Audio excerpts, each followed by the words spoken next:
ನಮಸ್ಕಾರ, welcome back to my channel. ಇವತ್ತಿನ ಈ ವಿಡಿಯೋದಲ್ಲಿ ನಾನು ಡೈಲಿ ವ್ಲಾಗ್ನ ಮಾಡ್ತಾ ಇದ್ದೀನಿ. First of all happy new year to all. ಹೊಸ ವರ್ಷ ದಿನ 2024 ಇಯರ್ನಲ್ಲಿ ಫಸ್ಟ್ನೇ ವಿಡಿಯೋ ಇದಾಗಿದೆ. ಆ್ಯಂಡ್ ಎಲ್ಲರಿಗೂ ಹೊಸ ವರ್ಷದ ಹಾರ್ದಿಕ ಶುಭಾಶಯಗಳು. ಹಾಗೆಯೇ ಲಾಸ್ಟ್ ಇಯರ್ ಏನೇ ಕಹಿ ಕ್ಷಣಗಳು, ಕಹಿ ನೆನಪುಗಳು ಇದ್ದರೆ ಎಲ್ಲ ತೆಗ್ದಾಕಿ ಈ ವರ್ಷದಿಂದ ಹೊಸದು ಸಿಹಿಯಾಗಿರಲಿ ನಿಮ್ಮ ಜೀವನ ಅಂತ ಹೇಳಿ ನಾನು ದೇವರಲ್ಲಿ ಪ್ರಾರ್ಥನೆ ಮಾಡ್ಕೋತೀನಿ. ಇವತ್ತಿನ ವಿಡಿಯೋದಲ್ಲಿ ನಮ್ಮ ಮನೆಯಲ್ಲಿ ಯಾವ ಥರ ಇವತ್ತಿನ ದಿನ ಇರುತ್ತೆ ಅಂಡ್ ನನಗೆ ಇವತ್ತು ಚೆಕಪ್ ಇತ್ತು, ಹಾಸ್ಪಿಟಲಿಗೆ ಹೋಗಬೇಕಿತ್ತು. ಸೊ ಅದಕ್ಕೆ ಆ್ಯಕ್ಚುಲಿ ನಾನು ನೆಕ್ಸ್ಟ್ ಡೇ ನಾನು ಈ ವ್ಲಾಗ್ನ ಮಾಡ್ತಾ ಇರೋದು. ಯಾಕೆಂದರೆ ನನಗೆ ವಾಯ್ಸ್ ಓವರ್ ಕೊಡೋಕ್ಕಾಗಲಿಲ್ಲ. ನಿನ್ನೆ ಅಪ್ಪು ಸಿಕ್ಕಾಪಟ್ಟೆ ನನಗೆ ಫೋನ್ ಹಿಡ್ಕೊಳಕ್ಕೆ ಬಿಟ್ಟಿಲ್ಲ. ಸೊ ಅದಕ್ಕೆ ಇವತ್ತು ಕೊಡ್ತಾಯಿದ್ದೀನಿ. ಅವ್ನು ಮಲಗಿದ್ದಾನೆ. ಆ್ಯಕ್ಚುಲಿ ನಿನ್ನೆ ಅವನಿಗೆ ಸ್ವಲ್ಪ ಲೈಟಾಗಿ ಜ್ವರ ಬಂದಿದೆ, ಏನಕ್ಕಂತ ಗೊತ್ತಿಲ್ಲ. ಇವಾಗ ಆ್ಯಕ್ಚುಲಿ ವೆದರ್ ಎಲ್ಲ ಕೋಲ್ಡ್ ಇದೆಯಲ್ಲ, ಸೊ ಅದಕ್ಕೆ ಅವನು ಬೇಗನೆ ಎದ್ದೇಳ್ತಾನೆ. ಎಷ್ಟು 5 o'clock ಹಂಗೆ ಎದ್ದುಬಿಡ್ತಾನೆ. ಎಷ್ಟು ಹೇಳಿದ್ರು ಕೇಳೋದೇ ಇಲ್ಲ, ಮಲ್ಕೊಳೋದೇ ಇಲ್ಲ. ಎಲ್ಲರೂ ಎದ್ದೇಳಿಸಿ ಅವನು ಎದ್ದು ಬಿಡ್ತಾನೆ. 5 o'clock ಎದ್ದು ಆಟ ಆಡಬೇಕು ಅವನು. ಸೊ ಅವಾಗೆಲ್ಲ ಥಂಡಿ ಗಾಳಿ ಇರುತ್ತಲ್ಲ, ಸೊ ಶೀತದ ಗಾಳಿ ಇರುತ್ತಲ್ಲ, ಆವಾಗ ಅವನಿಗೆ ಸ್ವಲ್ಪ ಶೀತ ಆಗಿ ಸ್ವಲ್ಪ ಜ್ವರ ಬಂದಿತ್ತು. ಸೊ ಸಿರಪ್ ಹಾಕಿದ್ದೀನಿ, ಇವಾಗಲೂ ಕೂಡ ಸಿರಪ್ ಹಾಕಿ ಮಲಗಿಸಿದ್ದೀನಿ. ಸೊ ಇವಾಗ ನಾನು ನೆಕ್ಸ್ಟ್ ಡೇ ಮಾರ್ನಿಂಗ್ ನಾನು ವಿಡಿಯೋನ ಸ್ಟಾರ್ಟ್ ಮಾಡ್ತಾಯಿದ್ದೀನಿ. ಅಂದರೆ ನಾನು ವಾಯ್ಸ್ ಓವರ್ ಇದನ್ನೇ ಕೊಡೋದು. ನೆಕ್ಸ್ಟ್ ನಾನು ನೆನ್ನೆ ನ್ಯೂ ಇಯರ್ ಸೆಲೆಬ್ರೇಷನ್ ಅಂದರೆ ನಮ್ಮ ಮನೇಲಿ ಯಾವ ಥರ ಸೆಲೆಬ್ರೇಟ್ ಮಾಡಿದ್ವಿ, ನಮಗೆ ಹಾಸ್ಪಿಟಲಿಗೆ ಹೋಗಿದ್ದೆ ನಾನು. ಡಾಕ್ಟರ್ ಏನಂದರು ಅಂತಂದೇಳಿ ನಾನು ಈ ವಿಡಿಯೋದಲ್ಲಿ ತಿಳಿಸ್ತೀನಿ, ನಿಮ್ಮ ಜೊತೆ ಶೇರ್ ಮಾಡ್ತೀನಿ. ಸೊ ಬನ್ನಿ ವ್ಲಾಗ್ನ ನೋಡ್ಕೊಂಬನ್ನಿ. ಆ್ಯಂಡ್ ನಾವು ಬೆಳಗ್ಗಿನ ದೇವಸ್ಥಾನಕ್ಕೆ ಹೊರಟಿದ್ವಿ. ನಾವು ಹೊಸ ವರ್ಷ ಅಂತಂದೇಳಿ ಪಾಪುನ ಕರ್ಕೊಂಡು ಹೊರಗಡೆ ಹೋಗಿದ್ದಿಲ್ಲ, ತುಂಬ ದಿನ ಆಗಿತ್ತು. ಸೊ ಅದಕ್ಕೆ ಗಣೇಶನ ದೇವಸ್ಥಾನಕ್ಕೆ ಹೋಗೋಣ ಅಂತಂದೇಳಿ ಹೋಗಿದ್ವಿ. ಸೊ ಅವನು ತುಂಬ ಚೆನ್ನಾಗಿ ಎಂಜಾಯ್ ಮಾಡ್ತಾಯಿದ್ದ. ಅವನಿಗೆ ದೇವ್ರು ನೋಡಿದ ತಕ್ಷಣ ಕೈ ಮುಗಿಯೋದು ಒಂದು ರೂಢಿ ಮಾಡ್ಕೊಂಡ್ಬಿಟ್ಟಿದ್ದಾನೆ. ತುಂಬ ದೇವ್ರ ಮೇಲೆ ಭಕ್ತಿ ಇದೆ ಅವನಿಗೂ ಕೂಡ. ಅಲ್ಲಿ ಈ ಥರ ಗಣೇಶ ಆಯಿತು, ಜೋಕಾಲಿ ಆಡ್ತಾ ಇತ್ತು, ಅದನ್ನು ನೋಡಿ ಅವ್ನು ಭಯ ಪಡ್ಕೊತಾ ಇದ್ದ, ಏನೋ ಅದು ಅಂತಂದೇಳಿ. ಸೊ ಅದಕ್ಕೆ ಕೈ ಮುಗಿಯೋಕ್ಕೂ ಅವನು ರೆಡಿ ಇದ್ದಿಲ್ಲ, ಭಯ ಪಡ್ಕೊತಿದ್ದ.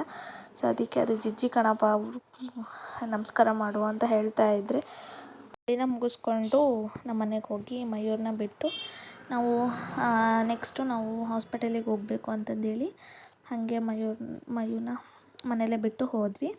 ಸೊ ಗಣೇಶನಿಗೆ ತುಂಬಾ ಚೆನ್ನಾಗಿ ಅಲಂಕಾರ ಮಾಡಿದ್ರು. ಸೊ ನನಗಂತೂ ತುಂಬ ಇಷ್ಟ ಆಯಿತು. ಸೊ ಅಲ್ಲಿ ಅರ್ಚನೆ ಮಾಡಿಸ್ಬೇಕಿತ್ತು. ಸೊ ಕುಂಕುಮಾರ್ಚನೆ ಮಾಡಿಸಿ ನಾವು ಹಂಗೆ ಮನೆಗೆ ಬಂದ್ವಿ. ಸೊ ಮನೆಯಿಂದ ನಾವು ಹಾಸ್ಪಿಟಲಿಗೆ ಬಂದ್ವಿ, ಚೆಕಪ್ ಇತ್ತು ಅಂತ ಹೇಳಿ. ಸೊ ಇದೇ ಹಾಸ್ಪಿಟಲ್ಲು. ಆ್ಯಕ್ಚುಲಿ ಇನ್ನೂ ಡಾಕ್ಟರ್ ಮೇಡಮ್ ಬಂದಿದ್ದಿಲ್ಲ, ವೇಟ್ ಮಾಡ್ತಾಯಿದ್ವಿ. 1.5 hour ವೇಟ್ ಮಾಡಿದ್ದೀವಿ. ಅಷ್ಟರಲ್ಲಿ ನಮ್ಮ ಮನೆಯವರು ಫೋನಲ್ಲಿ ಅವ್ರ ಫ್ರೆಂಡ್ ಜೊತೆ ಮಾತಾಡ್ತಾಯಿದ್ರು. ನಾನು ಹಂಗೆ ನೋಡಿ ಹೆಂಗಾಗಿದ್ದೀರಾ ಬಿಸಿಲಲ್ಲಿ ಹೋಗಿ, ಅಂದರೆ ಪಾದಯಾತ್ರೆಯಲ್ಲಿ ಇದ್ದಾರೆ ಅವರು. ಸೊ ಅದಕ್ಕೆ ಹೆಂಗಾಗಿದ್ದೀರಾ ಅಂತಂದೇಳಿ ನಾನು ಅವ್ರ ಜೊತೆ ಕ್ಯಾಮ್ರಾ ಶೇರ್ ಮಾಡ್ತಾಯಿದ್ದೆ, ನಾನು ಎಷ್ಟು ಚೆಂದ ಇದ್ದೀನಿ ನೋಡು ಅಂತ. ಸೊ ಅವರು ಸ್ವಲ್ಪ ಕಪ್ಪಾಗಿದ್ದಾರೆ, ಬ್ಲ್ಯಾಕ್ ಆಗಿದ್ದಾರೆ. ಅದನ್ನೇ ನೋಡಿಕೊಂಡು ಕ್ಯಾಮ್ರಾ ನೋಡ್ಕೊತ ಮಾತಾಡ್ತಾಯಿದ್ವಿ.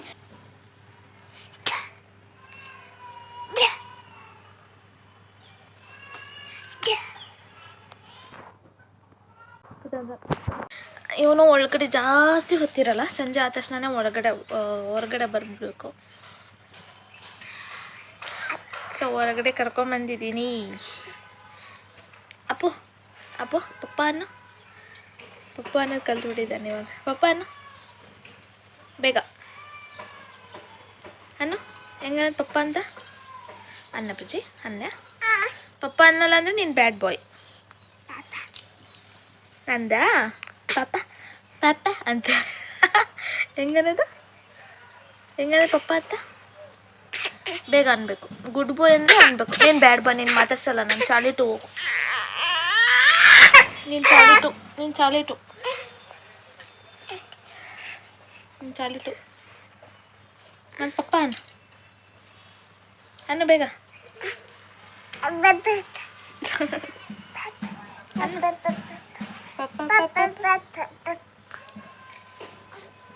ಅದು ಒಂಥರ ಸ್ಟೈಲ್ ಮಾಡ್ಕೊಂಡು ಹೇಳ್ತಾನೆ.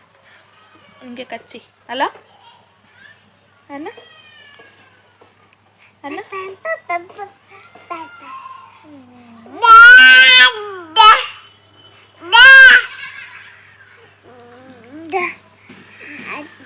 ಕೆಳಗಿಳಿಬಾರ್ದು, ಹುಳ ಇದ್ದಾವೆ.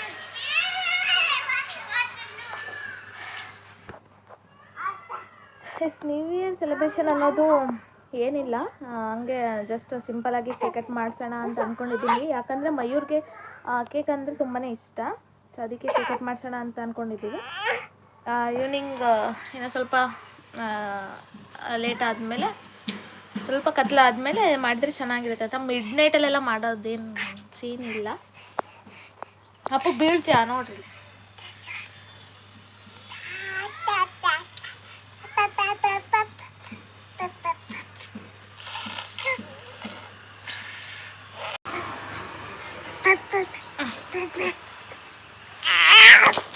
ಒಂದು ಕಡೆ ಕೂರಲ್ಲ ಇವನಂತೂ, ನಾಯಿ. ನಾನು ನಿನ್ನ ಕರ್ಕೊಂಡು ಹೋಗ್ತೀನಿ ಒಳಗಡೆ. ಕರ್ಕೊಂಡು ಹೋಗ್ಲಾ? ಒಳಗಡೆ ಕರ್ಕೊಂಡು ಹೋಗ್ಲಾ? ಮತ್ತೆ ಸುಮ್ಮನೆ ಕೂರು, ಇಲ್ಲೇ ಕೂರು, ಇಲ್ಲೇ ಕೂರು ಬೇಗ. ಎದ್ದೇಳು ಎದ್ದೇಳು ಎದ್ದೇಳು ಎದ್ದೇಳು ಎದ್ದೇಳು. ಈ ಕಡೆ ಬಾ. ಹಾಂ, ಈಗ ವಾಕ್ ಮಾಡ್ತೀಯಾ ಇವಾಗ? ತಾಳು ಬಾ ಬಾ, ಬೇಗ ಬಾ ಬೇಗ ಬಾ ಬೇಗ ಬಾ ಬೇಗ ಬಾ. ಐ ಬೇಗ ಬರಬೇಕಪ್ಪ. ಎದ್ದೇಳು. ಎದ್ದೇಳು. ಒರ್ಸ್ಕೊ, ಬೇಗ ಬಾ.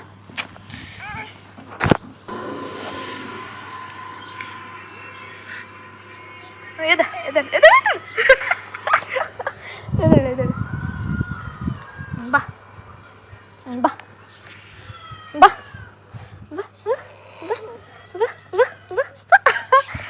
ಬೇಗ ಬಾ ಬೇಗ ಬಾ ಬೇಗ ಬಾ. ಎದ್ದೇಳು ಎದ್ದೇಳು, ನಾನು ಹಿಡ್ಕೋತೀನಿ. ಬಾ ಬೇಗ ಬಾ, ಇಲ್ಲೇ ಬಾ ಇಲ್ಲೇ ಬಾ ಇಲ್ಲೇ ಬಾ ಇಲ್ಲ ಬಾ. ಎದ್ದೇಳಪ್ಪ, ಎದ್ದೇಳು ಎದ್ದೇಳು ಬೇಗ ಬೇಗ ಎದ್ದೇಳು. ಹಾಂ ಬಾ. Come come come come first come first come first. ಬೇಗ ಬೇಗ, ಹಂಗೆ ಹಂಗೆ.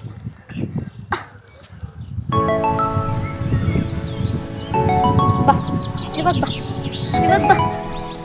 ಏ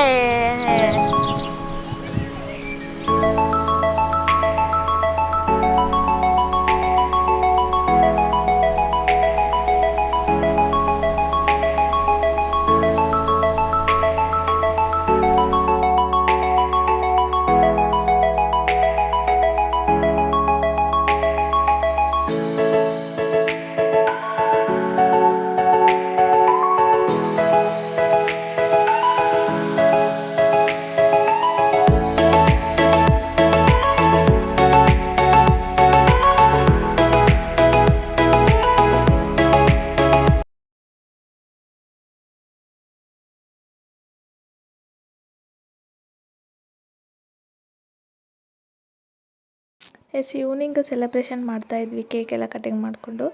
ಮಯು ಅಂತೂ ನೋಡಿದ್ರಲ್ಲ ನೀವೇ ವಿಡಿಯೋದಲ್ಲಿ, ಸಿಕ್ಕಾಪಟ್ಟೆ ಇಷ್ಟ ಕೇಕ್ ಅಂದರೆ. ಇಷ್ಟು ತಿನ್ನಬೇಕು ತಿನ್ನಬೇಕು ತಿನ್ನಬೇಕು ಅಂತ. ನೋಡಲ್ಲಿ ನಮ್ಮ ಅಜ್ಜಿ ಇನ್ನು ಬಾಯಲ್ಲಿ ಇಡಬೇಕಾದ್ರೂ ಇನ್ನು ಬಾಯಿ ಇಷ್ಟು ದೊಡ್ಡದಾಗಿ ತೆಗಿತಾ ಇದ್ದಾನೆ. ಇಷ್ಟು ತಿನ್ಬೇಕು ತಿನ್ನಬೇಕಂತ ಸಖತ್ತು ಇಷ್ಟ ಅವನಿಗೆ. ಸೊ ಅದನ್ನು ಖಾಲಿ ಆಗೋವರೆಗೂ ಬಿಡಲಿಲ್ಲ. ಖಾಲಿ ಆದಮೇಲೆ ಸುಮ್ಮನಾಗಿದ್ದಾನೆ. ಖಾಲಿ ಆಗೋವರೆಗೂ ನನಗೆ ತಿನ್ನಿಸಿ ತಿನ್ನಿಸಿ ಅಂತಂದೇಳಿ ಹಠ ಮಾಡ್ತಾಯಿದ್ದ.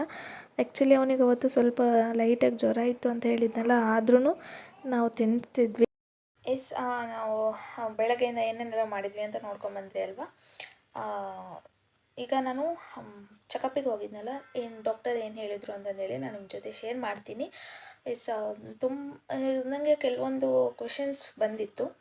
ಸೊ ಇನ್ಸ್ಟಾಗ್ರಾಮಲ್ಲಿ ಮತ್ತು ಯೂಟ್ಯೂಬಲ್ಲೂ ಕಮೆಂಟ್ ಹಾಕಿದ್ದಾರೆ. ಏನು ಅಂತ ಹೇಳಿದರೆ, ಅದು ಹೆಸರು ನೆನಪಿಲ್ಲ, ಅದು ಯಾರು ಅಂತ. ಏನೋ ಅಕ್ಷತನೋ ಅಲ್ಲ, ಏನೋ ಹೆಸರು ನೆನಪಿಲ್ಲ, ಬಟ್ ಕಮೆಂಟ್ ಮಾಡಿರೋದು ನೆನಪಿದೆ, ಮೆಸೇಜಸ್ ಎಲ್ಲ ನೆನಪಿದೆ. ಸೊ ಕಮೆಂಟಲ್ಲಿ ಏನು ಸಿ ಸೆಕ್ಷನ್ ಆದಮೇಲೆ ಫಸ್ಟ್ನೇ ಪಾಪು ನೆಕ್ಸ್ಟು 3 years ಗ್ಯಾಪ್ ಇರಬೇಕಿತ್ತು ಅಂತ ಹೇಳಿದರು. ಎಸ್, ಒಪ್ಕೋತೀನಿ.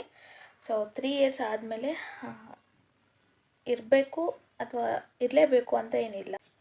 ಹಾಗಂತಂದರೆ ಈಗ ಸೆಲೆಬ್ರಿಟೀಸ್ಗಳು ಇದ್ದಾರಲ್ಲ, ಇದೆ ಧ್ರುವ ಸರ್ಜಾ ಅವರ ಹೆಂಡತಿ ಆಗಿರಲಿ ಪ್ರೇರಣಾ ಮೇಡಮ್ ಅವರು, ಮತ್ತು ರಾಧಿಕಾ ಪಂಡಿತ್ ಮೇಡಮ್ ಅವರು, ಸೊ ಅವರೆಲ್ಲ ಸೆಕೆಂಡ್ ಪಾಪು ಎಷ್ಟು ವರ್ಷಕ್ಕಾಯಿತು ಅಂತ ನಿಮಗೆಲ್ಲ ಗೊತ್ತು ಅಲ್ವಾ. ಸೊ ಎಲ್ಲರ ಜೊತೆನೂ ಅವರು ಕೂಡ ಶೇರ್ ಮಾಡಿದ್ರಲ್ವ. ಸೊ ರಾಧಿಕಾ ಪಂಡಿತ್ಗೆ ಒಂದು ಪಾಪು ಆದಮೇಲೆ ನೆಕ್ಸ್ಟ್ 6 ಮಂತ್ ಅವಳಿಗೆ 6 ಮಂತ್ ಫಸ್ಟ್ನೇ ಪಾಪು 6 ಮಂತ್ ಆಗಿದ ತಕ್ಷಣ ಇನ್ನೊಂದು ಪಾಪು ಆಯಿತು. ಸೊ ಅವ್ರದ್ದು ಕೂಡ ಸಿ ಸೆಕ್ಷನೇ ಆಗಿದ್ದು. ಇವನ್ ಧ್ರುವ ಸರ್ಜಾ ಅವ್ರ ವೈಫಿಗೂ ಅಷ್ಟೇ.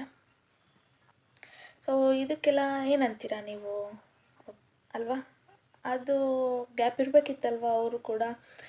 ಸೊ ಹಂಗೆ ಅಂತ ಏನೂ ಇಲ್ಲ, ಇರಲೇಬೇಕು ಅಂತ ಏನಿಲ್ಲ. ಅದು ನಮ್ಮ ಇಷ್ಟ, ನಮ್ಮ ಫ್ಯಾಮಿಲಿ ಪ್ಲ್ಯಾನಿಂಗ್ ಹೇಗಿರುತ್ತೋ ಹಾಗೆ ನಮ್ಗೆ ಯಾವಾಗ ಬೇಕೋ ಆವಾಗ ಗ್ಯಾಪ್ ಇರಲಿ ಅಂತ ಓಕೆ ಅನ್ಬೋದು. ಸೊ ನಮಗೆ ಗೊತ್ತಿಲ್ಲದೆ ಹಾಗೆ ಆಗಿರೋದಿದು. ನಾವು ಗ್ಯಾಪ್ ಇರಲಿ ಅಂತಲೂ ಅಂದ್ಕೊಂಡಿದ್ದಿಲ್ಲ, ಅಥವಾ ಇವಾಗಲೇ ಬೇಕು ಅಂತಲೂ ಅಂದ್ಕೊಂಡಿದ್ದಿಲ್ಲ. ಸೊ ಸಡನ್ನಾಗಿ ಆಗಿರೋದು ಕನ್ಸೀವು. ಸೊ ಇಷ್ಟು ಹೇಳೋಕ್ಕೆ ಇಷ್ಟಪಡ್ತೀನಿ. ಇರಲೇಬೇಕು, ಗ್ಯಾಪ್ ಇರಲೇಬೇಕು ಅಂತ ಏನಿಲ್ಲ. ನನಗೆ ಏನು ಅಂಥದ್ದೇನು ಪ್ರಾಬ್ಲಮ್ ಏನಾಗಿಲ್ಲ. ಇಷ್ಟು ಬೇಗ ಆಗಿದ್ದಕ್ಕೆ ಏನು ಪ್ರಾಬ್ಲಮ್ ಏನು ಆಗೋದು ಇಲ್ಲ.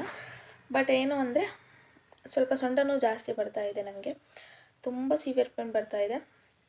ಸೊ ನೆನ್ನೆ ಡಾಕ್ಟರ್ ಹತ್ರ ಹೋದಾಗೆ ಕೇಳಿದೆ ನಾನು, ತುಂಬ ಸೊಂಟ ನೋವು ಬರ್ತಿದೆ ಅಂತ.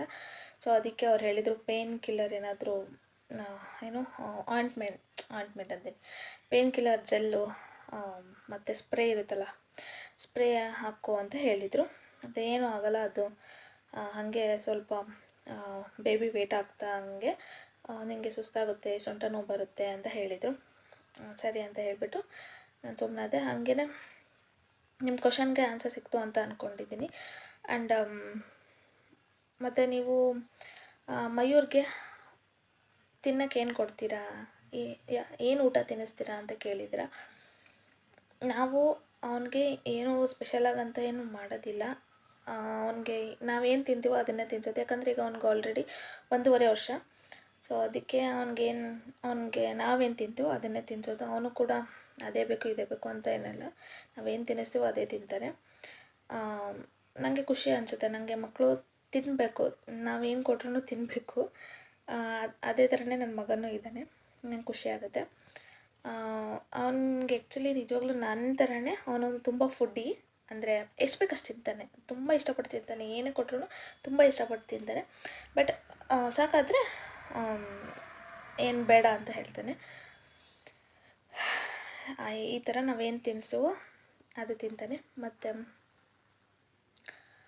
ಯಾಕೆ ವಿಡಿಯೋ ಮಾಡ್ತಿಲ್ಲ ಅಂತ ಕೇಳಿದ್ದೀರಾ. ಸೊ ನಿಜವಾಗ್ಲೂ ಲಾಸ್ಟ್ ವಿಡಿಯೋದಲ್ಲಿ ಹೇಳಿದ್ದೀನಿ ನಾನು, ನನಗೆ ಮಯು ಇರೋದು ಕಾರಣ ನನಗೆ ವಿಡಿಯೋಸ್ನ ಮಾಡೋಕ್ಕಾಗ್ತಿಲ್ಲ. ಯಾಕೆ ಅಂದರೆ ಅವನಿರೋದ್ರಿಂದ ನಾನು ಅಮ್ಮನ ಮನೇಲಿದ್ದೀನಿ, ನಮ್ಮ ಮನೆಯವ್ರು ಸ್ವಲ್ಪ ಬ್ಯುಸಿ ಇದ್ದಾರೆ ಅಂತಂದೇಳಿ, ಹೊರಗಡೆ ಅಡ್ಡಾಡ್ತಿದ್ದಾರೆ ಅಂತೇಳಿ ನಾನು ಒಬ್ಬಳೇ ಇರೋಕ್ಕಾಗುತ್ತೆ ಅಂತೇಳಿ ನಮ್ಮ ಅಮ್ಮನ ಮನೆಯಲ್ಲೇ ಇದ್ದೀನಿ. ಸೊ ಅದಕ್ಕೆ ಅವನು ಕೂಡ ಇಲ್ಲೇ ಇರ್ತಾನಲ್ಲ. ಈಗ ನನಗಂತೂ ತುಂಬಾ ಅಟ್ಯಾಚ್ಮೆಂಟ್ ಆಗಿದ್ದಾನೆ ಅವನು. ಸೊ ಒಂಥರ ಗಮ್ ಅಂಟ್ಕೊಂತಾನೆ, ನಾನು ಎಲ್ಲೂ ಹೋಗೋಕ್ಕೂ ಬಿಡೋಲ್ಲ. ಇವನು ವಾಶ್ರೂಮಿಗೆ ಕೂಡ ಹೋಗೋಕ್ಕೂ ಬಿಡೋಲ್ಲ, ಅವನು ಅಷ್ಟು ಇದು ಮಾಡ್ತಾನೆ, ಎಲ್ಲಾದರೂ ಹೋಗ್ಬಿಡ್ತಾರೆ ಅಂತ. ಸೊ ನಾನು ಏನಾದರೂ ಫೋನ್ ಹಿಡ್ಕೊಂಡ್ರೆ ಅವನಿಗೆ ಕಾರ್ಟೂನ್ಸ್ ಹಾಕ್ಕೊಡ್ಬೇಕು. ಸೊ ಅದಕ್ಕೆ ಸ್ವಲ್ಪ ನನಗೆ ಫೋನ್ ಅವಾಯ್ಡ್ ಮಾಡ್ತಾಯಿದ್ದೀನಿ, ಅವನಿಗೆ ಟೈಮ್ ಕೊಡೋಣ ಅಂತ. ಸೊ ಆಮೇಲೆ ಡೆಲಿವರಿ ಆದಮೇಲೆ ಅವನಿಗೆ ಟೈಮ್ ಕೊಡೋಕ್ಕಾಗಲ್ಲ. ಸೊ ಅದಕ್ಕೆ ಇವಾಗಲೇ ಕೊಡ್ತಾಯಿದ್ದೀನಿ. ಅದ್ರ ಮಧ್ಯೆ ಗ್ಯಾಪ್ ಇಟ್ಕೊಂಡು ನಾನು ಸ್ವಲ್ಪ ಟೈಮ್ ತೊಗೊಂಡು ವೀಡಿಯೋಸ್ನ ಮಾಡ್ತಾಯಿದ್ದೀನಿ. ಇವಾಗ ಅವ್ನು ಮಲಗಿರೋದಕ್ಕೆ ನಾನು ವಾಯ್ಸ್ ಓವರ್ ಕೊಡ್ತಾ ಇರೋದು, ಹಾಗೆಯೇ ವೀಡಿಯೋಸ್ ಮಾಡ್ತಾ ಇರೋದು. ನಾನು ಡಾಕ್ಟರ್ ಹತ್ರ ಹೋದಾಗೆ ಎಷ್ಟು 1 o'clock ಹೋದೆ. ಆ್ಯಕ್ಚುಲಿ ಅವರು 12:30ಗೆ ಬರ್ತಾಯಿದ್ರು. ನಂದು ಫಸ್ಟ್ನೇ ನಂಬರೇ ಅಪಾಯಿಂಟ್ಮೆಂಟ್ ತೊಗೊಂಡಿದ್ದೆ, ಫಸ್ಟ್ನೇ ನಂಬರೇ ಇತ್ತು. ಸೊ ಹೋಗಿದ್ವಿ. 1ನೇ ನಂಬರಿಗೆ ಹೋದ್ರೂ ಇನ್ನೂ ಆದರೂ ಮೇಡಮೇ ಬಂದಿದ್ದಿಲ್ಲ. ಎಷ್ಟು ಜನ ಪಾಪ ಕಾಯ್ತಾಯಿದ್ರು, 2:15 ಆದ್ರೂ ಬರಲಿಲ್ಲ. ಆ್ಯಕ್ಚುಲಿ 2:35ಗೇನೋ ಬಂದರು. ಅವಾಗ ಬಂದು ಒಂದು 3 to 4 ಮೆಂಬರ್ಸ್ನ ನೋಡಿದರು. ಅಂದರೆ ಎಮರ್ಜೆನ್ಸಿ ಇರುತ್ತಲ್ಲ, ಅವ್ರನ್ನ ನೋಡ್ತಾರೆ ಫಸ್ಟ್ ಸ್ಟಾರ್ಟಿಂಗ್ ಬಂದ ತಕ್ಷಣ. ಅವರನ್ನು ನೋಡಿ ಆಮೇಲೆ ನನಗೆ ಫಸ್ಟ್ ನಂಬರಿಂದ ನಂಗೆ ಕರೆದ್ರು. ಸೊ ಸಿಕ್ಕಾಪಟ್ಟೆ ಕಾಮಿಡಿ ಮಾಡ್ತಾರೆ. ನಾನಂತೂ ತುಂಬಾ ನಗಿಸ್ ಬಂದೆ ಅವ್ರಿಗೆ. ತುಂಬ ಚೆನ್ನಾಗಿ ಮಾತಾಡಿಸಿದ್ರು. ಯಾವಾಗಲೂ ತುಂಬ ಚೆನ್ನಾಗಿ ಮಾತಾಡಿಸ್ತಾರೆ, ನನ್ನ ಜೊತೆ ಚೆನ್ನಾಗಿದ್ದಾರೆ. ಚೆನ್ನಾಗಿ ಮಾತಾಡಿ ಸ್ವಲ್ಪ ಹೊತ್ತು ನಕ್ಕು ನಕ್ಕು ನಕ್ಕು ನನಗೆ ಕೆನ್ನೆಲ್ಲ ನೋವು ಬಂದುಬಿಟ್ಟಿತ್ತು, ಅಷ್ಟು ನಕ್ಬಿಟ್ವಿ. ಅಲ್ಲೇ ಒಂದು ಹಾಫ್ ಆನ್ ಅವರ್ ಕಳೆದೋಯ್ತು. ಏನೂ ಅಂದಿಲ್ಲ, ಚೆಕಪ್ ಮಾಡಿದರು, ಬಿ ಪಿ ಎಲ್ಲ ನಾರ್ಮಲ್ ಇತ್ತು. ಬಿ ಪಿ ಚೆಕ್ ಮಾಡಿ ಬಿ ಪಿ ಎಲ್ಲ ನಾರ್ಮಲ್ ಇದೆ ಅಂತ ಹೇಳಿದರು. ಮತ್ತು ನೆಕ್ಸ್ಟ್ ಮಂತ್ 7 ಮಂತ್ಸಿಗೆ ಸ್ಕ್ಯಾನಿಂಗ್ ಹೇಳಿದ್ದಾರೆ. ಸೊ ನೆಕ್ಸ್ಟ್ ಮಂತ್ ಸ್ಕ್ಯಾನಿಂಗಿಗೆ ಆಲ್ರೆಡಿ ಬರ್ಕೊಟ್ಟಿದ್ದಾರೆ, ಗ್ರೋತ್ ಸ್ಕ್ಯಾನ್ ಅಂತ. ಸೊ ಅದನ್ನು ನೆಕ್ಸ್ಟ್ ಮಂತ್ ಮಾಡಬೇಕು. ಸೊ ಈ ಸರಿ ಚೆಕಪ್ ಮಾಡಿದ್ದಾರೆ ಅಷ್ಟೇ, ಸ್ಕ್ಯಾನಿಂಗ್ ಬರೆದಿದ್ದಾರೆ. ಸೊ ಸ್ಕ್ಯಾನಿಂಗ್ ಮಾಡಿಸ್ಕೋಬೇಕು, ಸ್ಕ್ಯಾನಿಂಗ್ ಮಾಡಿಸ್ಕೊಂಡೇ ಬಂದುಬಿಡು ಅಂತ ಹೇಳಿ ಸೊ ನನಗೆ ಸ್ಲಿಪ್ ಬರ್ಕೊಟ್ರು. ನೆಕ್ಸ್ಟು ಮತ್ತು ಟ್ಯಾಬ್ಲೆಟ್ಸ್ನ ಬರ್ಕೊಟ್ರು. ಅದೇ ಕಾಮನ್ ನಾರ್ಮಲಾಗಿ ಎಲ್ಲರೂ ಕೊಡೋವಂಥದ್ದು ವಿಟಮಿನ್ ಕ್ಯಾಲ್ಶಿಯಂ ಟ್ಯಾಬ್ಲೆಟು, ಅದು 30 ಕೊಟ್ಟರು. ಆಮೇಲೆ ಒಂದು ಪೌಡರ್ ಕೊಟ್ಟಿದ್ದಾರೆ, ಪ್ರೋಟೀನ್ ಪೌಡರ್ ಅಂತ. ನನಗೆ ಅದೇ ಸೊಂಟ ನೋವು ಅಂತ ಹೇಳ್ತೀನಲ್ಲ, ಸೊ ಅದಕ್ಕೆ ವಿಟಮಿನ್ ಮತ್ತು ಪ್ರೋಟೀನ್ ಏನು ಕಮ್ಮಿ ಇದ್ದರೆ ಆ ಥರ ನೋವ್ತದೆ. ಸೊ ಚೆನ್ನಾಗಿ ತಿನ್ನು ಅಂತ ಹೇಳಿದರು. ಸೊ ಈ ಪೌಡರ್ ಕುಡಿ ಹಾಲಲ್ಲಿ ಹಾಕ್ಕೊಂಡು ಬೆಳಗ್ಗೆ ಮತ್ತು ರಾತ್ರಿ ಒಂದು ಟೈಮ್, ಬೆಳಗ್ಗೆ ಒಂದು ಟೈಮ್ ಕುಡಿ ಅಂತ ಹೇಳಿದರು. ನಾನು ಇವಾಗ ಮಾರ್ನಿಂಗ್ ಇವಾಗ ಕುಡಿಬೇಕು. ನಾನೀಗ ನೈಟ್ ಕುಡಿಯೋಕ್ಕಾಗಲ್ಲ, ನಿಜವಾಗ್ಲೂ ನನ್ನ ಕೈಲಿ ಆಗೋದೇ ಇಲ್ಲ ನೈಟು ಕುಡಿಯೋಕ್ಕೆ. ಸೊ ಒನ್ ಟೈಮ್ ಅಷ್ಟೇ ಕುಡಿತೀನಿ. ಇವಾಗ ಡ್ರೈ ಫ್ರೂಟ್ಸ್ ತೊಗೊಂಡು ಒನ್ ಟೈಮ್ ಅಷ್ಟೇ ಕುಡಿತೀನಿ. ಆ್ಯಂಡ್ ಅಷ್ಟೇ, ಏನು ಮತ್ತೇನು ಅಂದಿಲ್ಲ. ಸೊ ಎಲ್ಲ ನಾರ್ಮಲ್ ಇದೆ, ಚೆಕಪ್ ಮಾಡಿ ಎಲ್ಲ ನಾರ್ಮಲ್ ಇದೆ ಅಂತ ಹೇಳಿದರು. ನೆಕ್ಸ್ಟ್ ಸ್ಕ್ಯಾನಿಂಗಲ್ಲಿ ನೋಡಬೇಕು, ನೆಕ್ಸ್ಟ್ ಮಂತ್ ವೆಯ್ಟ್ ಮಾಡಬೇಕು. ಸೊ ಆಲ್ರೆಡಿ 7 ಮಂತ್ಸ್ ಅಂತ ಅಂದರೆ ನನಗಂತೂ ಸಿಕ್ಕಾಪಟ್ಟೆ ಟೆನ್ಷನ್ ಆಗ್ತಾಯಿದೆ. 7 ಮಂತ್ಸ್ ಮೇಲೆ ನಮಗೆ ಸಿಕ್ಕಾಪಟ್ಟೆ ಟೆನ್ಷನ್ ಆಗೋದು. ಆ್ಯಕ್ಚುಲಿ 7 ಮಂತ್ಸ್ ಅಂದರೆ ಡೆಲಿವರಿ ಟೈಮ್ ಸ್ಟಾರ್ಟ್ ಆದಂಗೆ. ತುಂಬ ಜನಕ್ಕೆ ಪ್ರೀಮೆಚೂರ್ ಬೇಬಿ ಹುಟ್ಟುತ್ತಲ್ಲ, ಅಂದರೆ ಸ್ವಲ್ಪ ಜನಕ್ಕೆ ಅದು ಎಲ್ಲಾದರೂ ಈಗ ಅದೇ ಕಾಮನ್ ಆಗಿಬಿಟ್ಟೈತೆ. 7 ಮಂತ್ಸಿಗೆ ಪ್ರೀಮೆಚೂರ್ ಬೇಬಿ ಆಗುತ್ತೆ. ಸೊ ಅದೆಲ್ಲ ಆಗಬಾರ್ದು. ಪ್ರೀಮೆಚೂರ್ ಬೇಬಿ ತುಂಬಾ ಕಷ್ಟ ಅದೆಲ್ಲ ನೋಡೋದಕ್ಕೆ. ಸೊ ಅದಕ್ಕೆ ಚೆನ್ನಾಗಿ ತಿನ್ನಿ, ಎಲ್ಲರೂ ಚೆನ್ನಾಗಿ ತಿನ್ನು. ನಮ್ಮ ಆರೋಗ್ಯ ಚೆನ್ನಾಗಿಟ್ಕೊಂಡ್ರೆ ಪಾಪುನೂ ಚೆನ್ನಾಗಿರುತ್ತೆ. ಸೊ ಪಾಪುಗೂ ಆರೋಗ್ಯ ಚೆನ್ನಾಗಿರುತ್ತೆ. ಹೆಲ್ದಿ ಬೇಬಿ 9 ಮಂತ್ಸ್ ಕಂಪ್ಲೀಟ್ ಆದಮೇಲೆ ಹುಟ್ಟಬೇಕು. ಸೊ ಆವಾಗಲೇ ನಮಗೆ ನೋಡೋದಕ್ಕೆ ಖುಷಿ ಅನಿಸುತ್ತೆ. ಸೊ ಇವಾಗಲೇ ನಮಗೆ ಅದೆಲ್ಲ ತೊಗೊಳಕ್ಕಾಗಲ್ಲ ಅಲ್ವಾ, ಪ್ರೀಮೆಚೂರ್ ಬೇಬಿ ಅದು ಇದು ಅಂತಂದೇಳಿ ಅದೆಲ್ಲ ತೊಗೊಳಕ್ಕಾಗಲ್ಲ, ನಮಗೆ ಸುಮ್ಮನೆ ಸಂಕಟ ಅನಿಸುತ್ತೆ. ಸೊ ಅದಕ್ಕೆ ಮುಂಚಿತವಾಗಲೇ ನಮ್ಮ ಹೆಲ್ತನ್ನು ನಾವೇ ಚೆನ್ನಾಗಿಟ್ಕೊಂಡ್ರೆ ಏನು ಅದೆಲ್ಲ ಅನುಭವಿಸೋದೇನು ಅವಶ್ಯಕತೆ ಇರಲ್ಲ. ಸೊ ನಾನು ಇದನ್ನು ಹೇಳೋದಕ್ಕೆ ಇಷ್ಟಪಡ್ತೀನಿ. ಸೊ ನಿಜವಾಗ್ಲೂ ಎಲ್ಲರೂ ಪ್ರೆಗ್ನೆಂಟ್ ಇರೋರಿಗೆ ಹೇಳ್ತಾ ಇರೋದು. ಸೊ ಚೆನ್ನಾಗಿ ತಿನ್ನಿ, ಚೆನ್ನಾಗಿ ಊಟ ಮಾಡಿ, ಏನೂ ಟೆನ್ಷನ್ ತೊಗೋಬೇಡಿ. ಮಗು ಬಗ್ಗೆನೂ ಟೆನ್ಷನ್ ತೊಗೋಬೇಡಿ, ಬಟ್ ಕೇರಿಂಗ್ ಇರಲಿ. ಟೆನ್ಷನ್ ತೊಗೋಬೇಡಿ, ಕೇರ್ ಇರಲಿ ಮಗು ಬಗ್ಗೆ. ಸೊ ಚೆನ್ನಾಗಿ ತಿನ್ನಿ ಅಂತ ಹೇಳೋದಿಷ್ಟೇ, ಎಲ್ಲರೂ ಹೇಳೋದಿಷ್ಟೇ. ಪ್ರೆಗ್ನೆಂಟ್ ಚೆನ್ನಾಗಿ ತಿನ್ನಬೇಕು, ಅದರಲ್ಲೂ ಕ್ಯಾಲ್ಶಿಯಂ, ವಿಟಮಿನ್, ಪ್ರೋಟೀನ್ ಎಲ್ಲನೂ ಚೆನ್ನಾಗಿ ತೊಗೋಬೇಕು. ವೆಜಿಟೇಬಲ್ ಚೆನ್ನಾಗಿ ತೊಗೋಬೇಕು. ನಾನ್ ವೆಜ್ ತಿನ್ನೋರು ನಾನ್ ವೆಜ್ ಚೆನ್ನಾಗಿ ತೊಗೊಳ್ಳಿ. ಹಾಗೆಯೇ ಆ್ಯಕ್ಚುಲಿ ಮಗು ಚೆನ್ನಾಗಿ ಬೆಳಿಬೇಕು ಅಂತ ಹೇಳಿದರೆ, ಅಂದರೆ ವೇಟ್ ಚೆನ್ನಾಗಿ ಆಗಬೇಕು ಅಂತಂದರೆ ನೆಕ್ಸ್ಟು ನಾನು ಒಂದು ವಿಡಿಯೋನ ಮಾಡ್ತೀನಿ. ಅದರಲ್ಲಿ ನಾನು ಸ್ವಲ್ಪ ನನಗೆ ಗೊತ್ತಿರೋ ಅಷ್ಟು ಇನ್ಫಾರ್ಮೇಷನ್ ಕೊಡ್ತೀನಿ. ಅಕಸ್ಮಾತ್ ಆದಷ್ಟು ಬೇಗನೆ ಬೇಕು ಅಂತ ಅಂದರೆ ನನಗೆ ಕಮೆಂಟಲ್ಲಿ ತಿಳಿಸಿ. ಆ್ಯಂಡ್ ನಾನು ಈವ್ನಿಂಗ್ ಡ್ರೈ ಫ್ರೂಟ್ಸ್ ಲಡ್ಡು ಮಾಡ್ಕೊಳ್ಳೋಣ ಅಂತೇಳಿ ಎಲ್ಲ ರೆಡಿ ಮಾಡಿಕೊಂಡು ನಾನು ಒಬ್ಬಳೇ ಮಾಡಿದೆ. ಇದು ತುಂಬಾ ಇಂಪಾರ್ಟೆಂಟ್ ಪ್ರೆಗ್ನೆನ್ಸಿ ಟೈಮಲ್ಲಿ. ಡ್ರೈ ಫ್ರೂಟ್ಸ್ ಲಡ್ಡು ತಿನ್ನೋದ್ರಿಂದ ಮಗು ವೆಯ್ಟ್ ಕೂಡ ಚೆನ್ನಾಗಾಗುತ್ತೆ ಆ್ಯಂಡ್ ಬ್ರೈನ್ ಡೆವಲಪ್ಮೆಂಟ್ ಚೆನ್ನಾಗಿರುತ್ತೆ ಅಂತ ಹೇಳಿ. ಹಾಗೇ ತಿನ್ನೋಕ್ಕಾಗಲ್ಲ ಅಂತೇಳಿ ಸ್ವಲ್ಪ ಉಂಡೆ ಮಾಡ್ಕೊಂಡು ತಿನ್ನೋಣ ಸ್ವೀಟಾಗಿ ಅಂತಂದೇಳಿ ನಾನು ಮಾಡ್ಕೊಂಡಿದ್ದೀನಿ. ಇದೇನಾದರೂ ನಿಮಗೆ ರೆಸಿಪಿ ಬೇಕು ಅಂತಂದರೆ ನನಗೆ ಕಮೆಂಟ್ ಸೆಕ್ಷನಲ್ಲಿ ತಿಳಿಸಿ. ನಾನು ಖಂಡಿತವಾಗ್ಲೂ ನೆಕ್ಸ್ಟ್ ವಿಡಿಯೋದಲ್ಲಿ ನಿಮಗೆ ತೋರಿಸ್ತೀನಿ. ಓಕೆ, ಬಾಯ್.